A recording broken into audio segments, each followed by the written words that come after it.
La obra más importante de un psiquiatra muy conocido que quizás ustedes algunos conocen, se llama Viktor Frankl.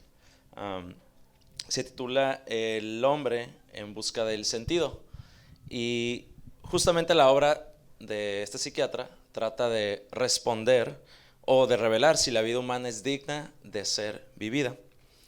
El contexto de esta obra es que el psiquiatra la escribió después de haber sido liberado de los campos de concentración nazi.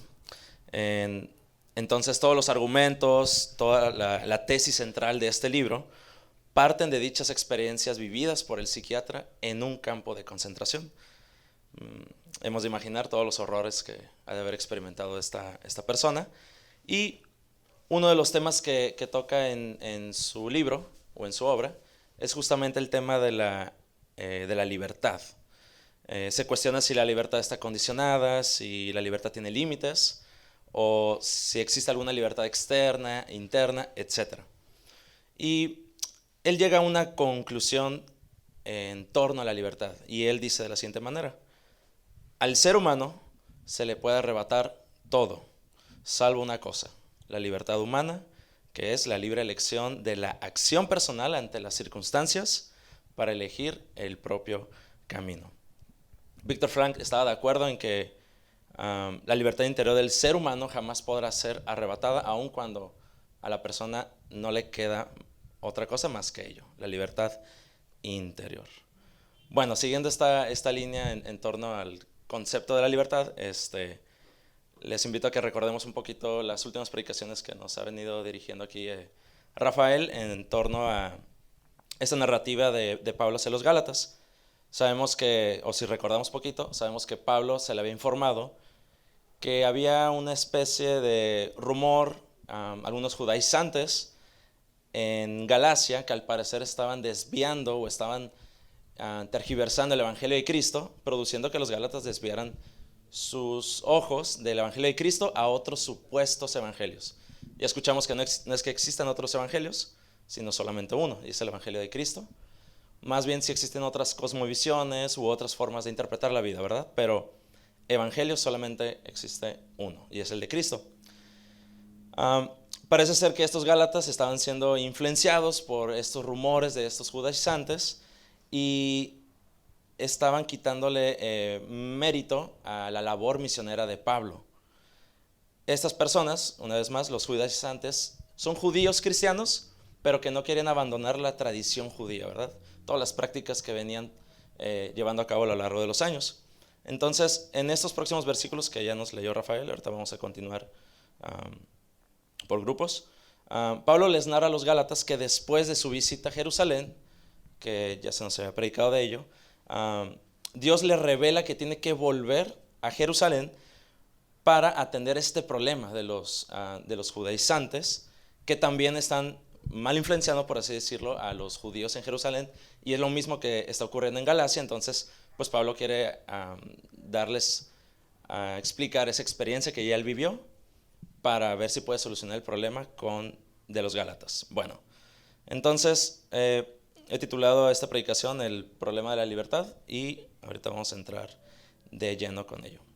Voy a repetir el versículo 1 y 2, repito del capítulo 2 de Gálatas. Lo voy a leer en la versión Nueva Traducción Viviente y dice: luego, 14 años más tarde, regresé a Jerusalén, esta vez con Bernabé, y Tito también vino. Fui a Jerusalén porque Dios me reveló que debía hacerlo. Durante mi tiempo allí, me reuní en privado con los que eran reconocidos como los dirigentes de la iglesia, y les presenté el mensaje que predico a los gentiles. Quería asegurarme de que estábamos de acuerdo porque temía que todos mis esfuerzos hubieran sido inútiles y que estaba corriendo la carrera en vano. Y quisiera empezar preguntándote lo siguiente: ¿alguna vez has sentido que todos tus esfuerzos pueden sentirse como esfuerzos en vano o como que no están dando el producto que a veces uno espera? Yo recuerdo en el 2021 tuve un trabajo en el gobierno estatal durante todo el año y la verdad que fue un trabajo muy demandante, invertí mucho tiempo, se me exigió demasiado y no era la persona más capacitada ni experimentada en esos trabajos, pero al final creo que cumplí, ¿no? Si fui muy efectivo o no, pues a lo mejor eso ya pudieran juzgar mis jefes pasados o patrones. Pero al final del 2021 pues decidí dejar ese trabajo por cuestiones de dinámicas en gobierno. A lo mejor algunos saben a lo que me refiero, cómo se manejan los trabajos dentro del gobierno. Y empezando el 2022, hace justamente 2 años, yo me cuestionaba mucho esto, ¿no? ¿Habrá sido en vano todo el esfuerzo que invertí a lo largo de este año? Porque no había sacado como algún producto o algún resultado pues beneficioso, ¿no? En ese momento yo estaba comprometido con Lirio y pues yo pensaba en nuestro futuro y realmente no produje algo como favorable. Entonces yo me cuestioné mucho tiempo justamente si mi esfuerzo fue en vano. Incluso llegué a cuestionar mi espiritualidad, ¿no? De que sí, como cristiano había quizá fallado porque en un cierto sentido no aguanté o si no fue luz en medio de ese trabajo. Pero bueno, algo similar creo que ocurre por la mente de Pablo, que después de predicar el Evangelio de Jesús a los judíos en Jerusalén, tenía que volver para comprobar si los líderes y él estaban en la misma línea de pensamiento en torno al Evangelio de Cristo. La Biblia no nos da más detalles respecto a la revelación de Dios hacia Pablo, más que ve a Jerusalén, ya está. Pero sí nos revela el sentir de Pablo tras obedecer dicha orden y estar con los líderes de la iglesia de Jerusalén. El texto nos señala que él temía. Y la clave de su temor, al final del versículo 2, dice que temía que todos mis esfuerzos hubieran sido inútiles y que estaba corriendo la carrera en vano. Así como quizá tú y yo pudiéramos tener este sentimiento de pérdida de tiempo. Pablo no dudaba de que el evangelio que le había predicado a los judíos fuera un evangelio incorrecto. Él había recibido este evangelio directamente ¿de quién? De Jesús. En la predicación pasada, Rafael nos compartía que hubo una colisión, ¿verdad? Un choque directo con Jesús, y es el mismo Hijo que le revela el evangelio. Entonces podemos estar seguros de que Pablo estaba en comunicación directa con el Padre. Sin embargo, tuvo temor de que su labor como misionero no tuviera la efectividad o la productividad efectiva. Ese era su temor. De manera más específica, que los líderes de Jerusalén no tuvieran o no hubieran comprendido del todo este evangelio. Entonces, en ese sentido, él quería ir a Jerusalén para asegurarse de que estaban en la misma línea, ¿verdad? Más aún cuando se entera de que en Jerusalén, una vez más, están estos supuestos creyentes mal influenciando a los nuevos cristianos.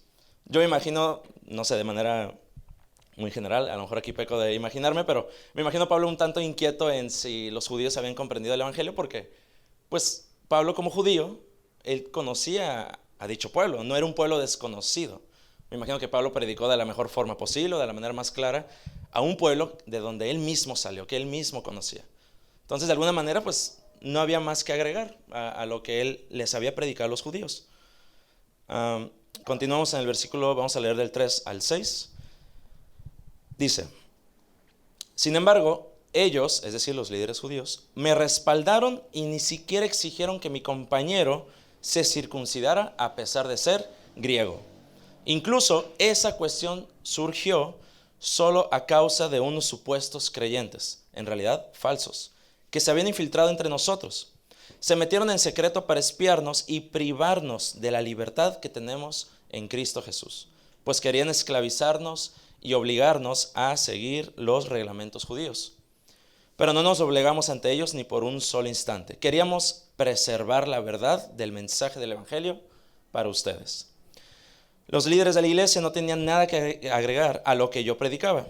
Dicho sea de paso, su fama de grandes líderes a mí no me afectó para nada, porque Dios no tiene favoritos. Muy bien, déjenme mover aquí poquito por el cable.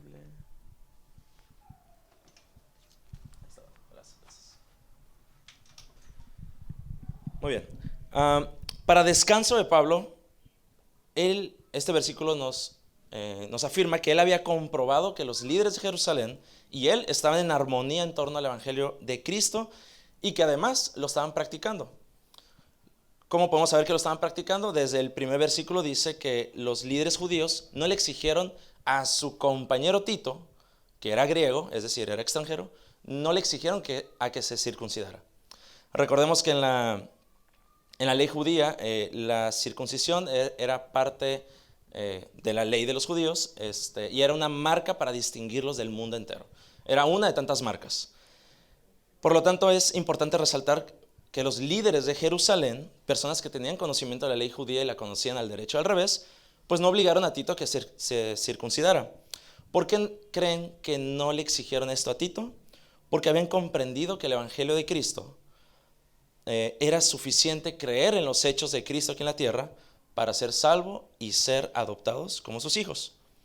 Incluso, dice Pablo en el versículo 4, incluso el problema, no siento como que Pablo le hace énfasis de que incluso el verdadero problema era que en Jerusalén estaban estos supuestos creyentes que habían estado espiando, dice, para privar la libertad que tenemos en Cristo Jesús. Aquí un breve paréntesis nada más como de consulta por si alguien quiere cuestionarme un poquito o quiere conocer más del tema. Es que esta visita de Pablo a Jerusalén, algunos académicos expertos en esta materia aseguran que es la visita o es el confrontamiento que se nos relata en Hechos 15, en Hechos capítulo 15, por si quisieran revisarlo. Bueno, ¿a qué libertad se refiere Pablo?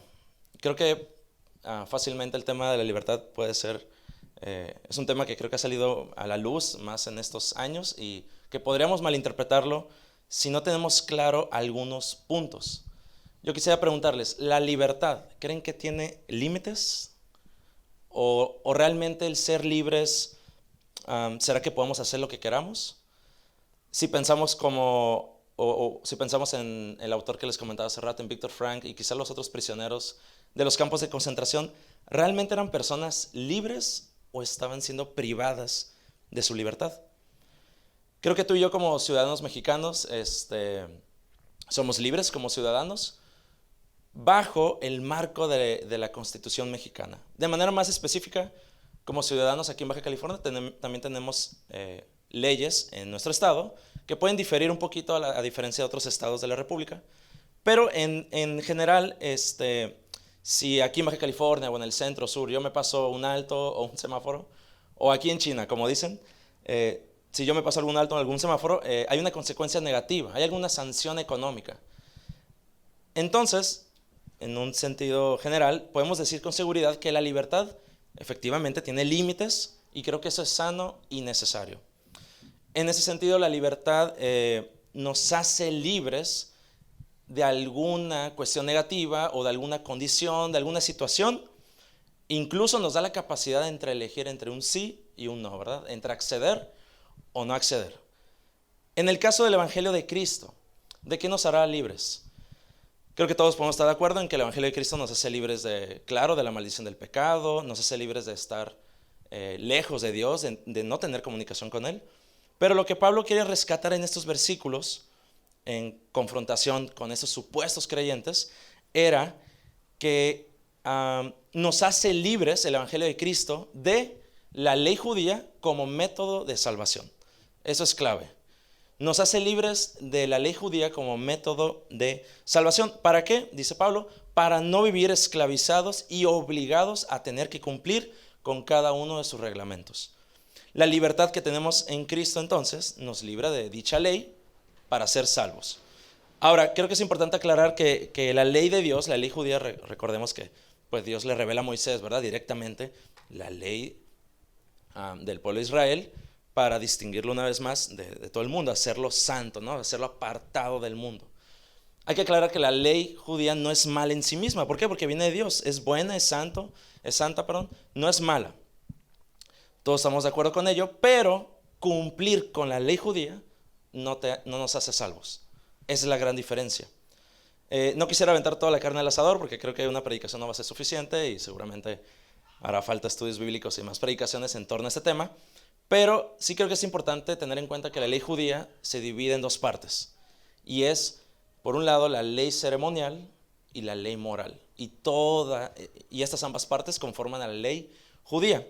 Como la palabra lo dice, la ley ceremonial vendría siendo todas las tradiciones judías, sus festividades, las tradiciones que tienen, el sacrificio de animales, que si tienes que matar a un pichón o al gato del vecino, depende de la gravedad del pecado que hayas cometido.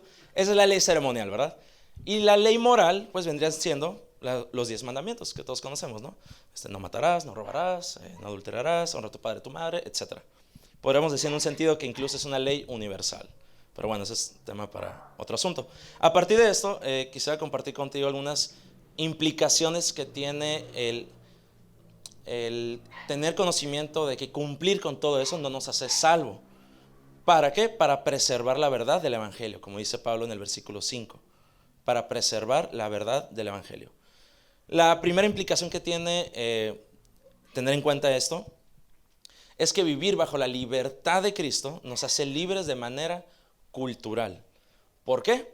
Porque Cristo ya cumplió, una vez más, con la ley ceremonial. ¿Sí? Todas las festividades, toda esta cuestión tradicional de los judíos, Jesús mismo vivió como un ¿qué? Como un judío. Él cumplió con toda esta parte de la ley ceremonial. Por lo tanto, Él nos hace libres de esa ley de manera cultural. Una religión moralista, como a veces tristemente se ha convertido incluso el cristianismo, a veces tendemos a poner reglas muy específicas. No vayas al cine a ver tal película porque se te va a meter el chamuco por los ojos, no te vistas de esta manera, no, que el pastor tiene que traer una Biblia de 5 kilos así gigante y su corbatita, etc. Todas estas cuestiones son culturales y es de lo que Cristo nos hace libres de ello. Si tratáramos de cumplir con la ley ceremonial, entonces tú y yo como mexicanos no pudiéramos ser salvos, al menos que cumpliéramos con toda la ley ceremonial, o en el caso de los hombres, que nos circuncidáramos al 8º día de nacidos, ¿verdad? Entonces, nadie en el mundo pudiera ser salvo al menos que cumpliera con esta parte de la ley ceremonial. Pero hay algo todavía más profundo y es que también nos da una libertad emocional. No es una libertad solamente cultural, sino también emocional. Vivir bajo la libertad de Cristo nos da esta libertad. ¿Por qué? Porque tú y yo somos aceptados y salvos a través del sacrificio y la resurrección de Jesús. Dice Tim Keller una frase que lo resume todo. Dice: el cristianismo trata de quién soy yo en Cristo, no de lo que yo hago por Él. ¿Por qué? Porque en ese sentido no hay nada que tú y yo podamos demostrarle a Dios. Ya todo lo hizo Jesús aquí en la tierra. Todos los hechos que Él vivió aquí en la tierra, ya hizo lo que se supone que tú y yo debimos haber hecho. Y pues que era imposible, ¿verdad? No se trata de que tengo que hacer esto o aquello para ser salvo y aceptado por Cristo. Se trata una vez más de que soy aceptado por Cristo y por lo tanto mi vida va a reflejar dicha aceptación. A veces volteamos la fórmula, ¿verdad? Queremos hacer esto o aquello, ¿para qué? Para ser aceptado por Cristo. Pero es al revés. Tú y yo somos aceptados por Cristo y nuestra vida va a empezar a reflejar dicha aceptación. Si nuestra relación con Dios se basa en tener que cumplir esto o aquello, o en tener que comportarnos bien, tendemos a vivir de una manera, una vida llena de culpa y remordimiento. Claro que hay que guardar la ley moral, no estoy diciendo que de aquí salgamos y dale vuela a la hilacha, no, pero no la hacemos para ganarnos la salvación, esa es la clave. Cumplir con la ley moral no te va a hacer salvo, pero reflejar esa vida, reflejar una vida recta, es una forma de vida agradecida. Es un agradecimiento por lo que Cristo ya hizo por nosotros. Si cada vez que pecamos de manera moral y creemos que Dios está enojado con nosotros o que nos ha abandonado, quizá no hemos entendido del todo la esencia del Evangelio de Cristo. El autor de Hebreos, algunos dicen que es Pablo, pero no está 100% asegurado, pero el autor de Hebreos, en Hebreos capítulo 6, versículo 6, en el versículo él cuestiona un poquito justamente este tipo de mentalidad y se pregunta: ¿a poco tendremos que crucificar de nuevo a Cristo Jesús? O sea, ¿será necesario volver a crucificarlo y ponerlo en vergüenza de manera pública o de manera textual y lo exponen a la ignominia pública? Claro que no. Al mismo tiempo, esta libertad emocional nos quita también, nos libera de la condenación y de la ira de Dios sobre nuestras vidas. Una vez más, ¿por qué? Porque Jesús fue un hombre obediente, y obediente ¿hasta dónde? Hasta la cruz. Elí, Elí, lama sabactani. Él preguntó en la cruz crucificado que era: Dios mío, ¿por qué me has abandonado? Es un momento crucial en la historia de la humanidad porque Dios Padre abandona a su Hijo ahí en la cruz, lo abandona y Él, con el corazón roto, el alma rota, se pregunta: Dios mío, ¿por qué me has abandonado? toda la maldición y la ira de Dios recayó en su Hijo, que se supone que eso debió haber caído en tu vida y en la mía. Pero Cristo se pone en nuestro lugar, cae la condenación sobre Él y a ti y a mí nos quita esa condenación, esta libertad emocional. Por eso en Mateo 5:17 Jesús lo dice muy claro, dice que Él no vino a ¿qué? A abolir o a destruir la ley. Él no vino a destruirla. Por eso quiero ser claro en que no es que la ley sea mala. Él vino a ¿qué? A cumplirla, dice Jesús. Yo no vine para abolir la ley, sino a cumplirla. Una vez más, la ley no es mala en sí misma, pero sí era imposible vivir bajo ella y cumplirla en su totalidad. También por eso Pablo dice en Romanos 3:23 que por cuanto todos hemos pecado, estamos ¿qué? Destituidos de la gloria de Dios. Y esto es lo glorioso y lo grande que hizo Jesús, que fue despojarse de su gloria, de su poder, de su estatus como sentado a la diestra del Padre, bajar a la tierra y cumplir con lo que tú y yo jamás hubiéramos podido cumplir. En conclusión, en este punto, la libertad que tenemos en Cristo nos da una libertad entonces cultural y emocional. La cultural, porque Cristo ya cumplió con la ley ceremonial judía, y la emocional, porque Cristo ya cumplió con esta parte de la ley moral, de tener que cumplir con cada una de esas exigencias para que nosotros seamos perfectos a los ojos de Cristo, de Dios, y salvos. Tú y yo somos aceptados en Él a través de su sacrificio y libres de la ira de Dios, porque ya fue derramada dicha ira sobre su Hijo. Bueno, vamos a la última parte de estos 4 versículos, voy a leerlos. Versículo 7. Al contrario, ellos comprendieron que Dios me había dado la responsabilidad de predicar el evangelio a los gentiles, tal como le había dado a Pedro la responsabilidad de predicar a los judíos. Pues el mismo Dios que actuaba por medio de Pedro, apóstol a los judíos, también actuaba por medio de mí, apóstol a los gentiles.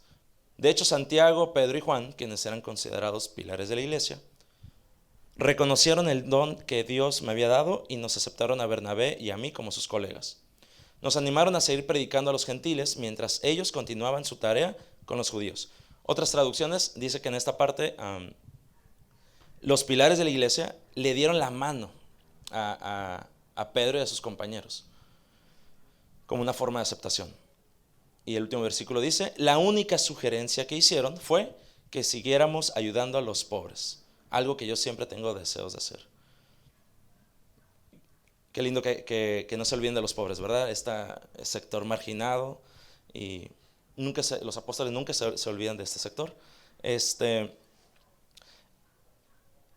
Con base en estos últimos versículos, la solución a este problema que Pablo ya se había enterado de estos supuestos creyentes que estaban queriendo obligar a los no cristianos a que cumplieran con la ley, que porque de esa manera iban a ser salvos, él comprueba que se solucionó el problema. No solo lo comprueba, con los pilares de la iglesia de Jerusalén. Ya vimos a Pedro, Santiago y Juan, y que estaban en un mutuo acuerdo. Les comentaba ahorita que en otras traducciones dice que se dieron la mano. Y dar la mano en aquel entonces, en la antigüedad, no era como hoy en día que pues nomás dar la mano por saludar o por compromiso político, como sea. No, en aquel entonces dar la mano, ¿sí? Reflejaba que estaban de acuerdo y que había un compromiso real entre ambos. Ok, Pablo, el evangelio que tú le estás predicando a los gentiles y nosotros a los judíos es el mismo, vamos en la misma línea, estamos de acuerdo. Y se dan la mano, continuemos, cada uno hacia su chamba. Tú, Pablo y tus amigos, Pablo y sus amigos, vayan con los gentiles, con los extranjeros, y nosotros, los pilares de la iglesia de Jerusalén, continuamos predicando a los judíos. En ese sentido, el problema ya fue solucionado. Los judaizantes y los supuestos creyentes que estaban privando de esta libertad que estos nuevos cristianos tenían, fueron ignorados. Ni siquiera, dice Pablo, ni siquiera cedieron a estas prácticas de tener que seguir cumpliendo con la ley judía. Al evangelio, como dice Pablo, no hay nada que agregarle. No podemos agregarle nada más de lo que ya fue hecho.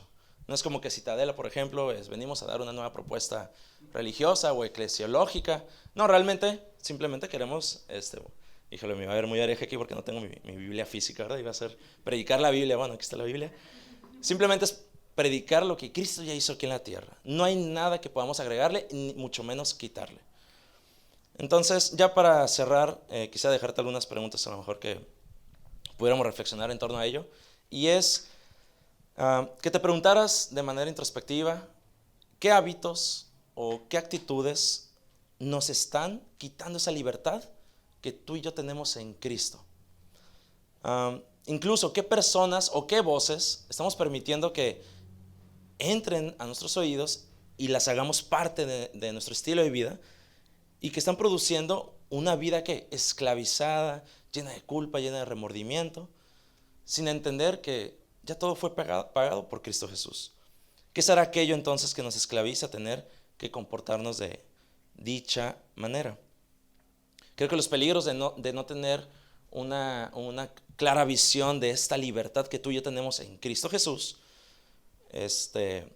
paréntesis, es importante decir en Cristo Jesús, ¿verdad? No es una libertad, una vez más, por nosotros mismos, no, es una libertad que tenemos en ¿quién? En la figura de Jesús. No tener muy claro este panorama nos puede llevar a extremos, ¿verdad? Un extremo ya sea muy legalista o incluso muy liberal o libertino. Pudiéramos entender que la libertad en Cristo Jesús es tener que cumplir, una vez más, con todos estos mandatos sí o sí para conseguir su aceptación, o todo lo contrario, desechar toda la ley moral y pues como Cristo ya pagó, puedo pecar aquí y allá y no pasa nada. No se trata de eso. Se trata de entender esta libertad que tenemos en Él, entender y creer en su evangelio, conocer esos límites que tenemos en nuestra libertad en Cristo Jesús y reconocer que somos aceptados por Él y tener una vida en agradecimiento.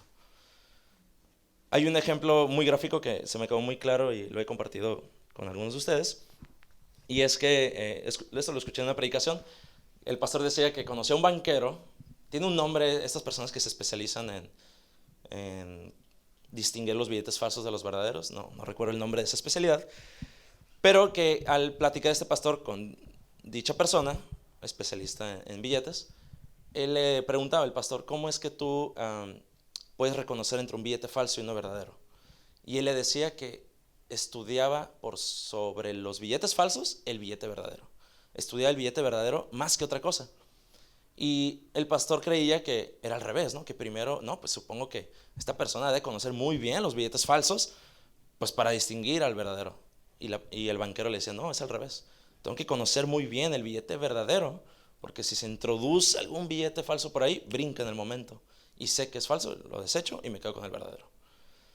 Creo que de esta breve gráfica que podemos tener, ilustración, podemos aprender que en torno a nuestra creencia del Evangelio, podemos hacer a un lado rechazar quizá falsos argumentos o falsas doctrinas que pueden introducirse en nuestros círculos sociales y que quieren, una vez más, privarnos de esta libertad que tenemos en Cristo Jesús.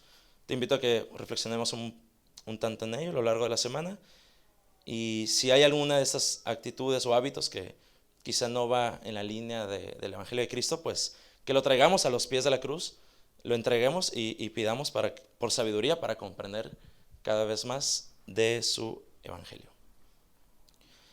Bueno, para cerrar les invito a que cerremos nuestros ojos, vamos a orar nada más para despedir esta parte del mensaje.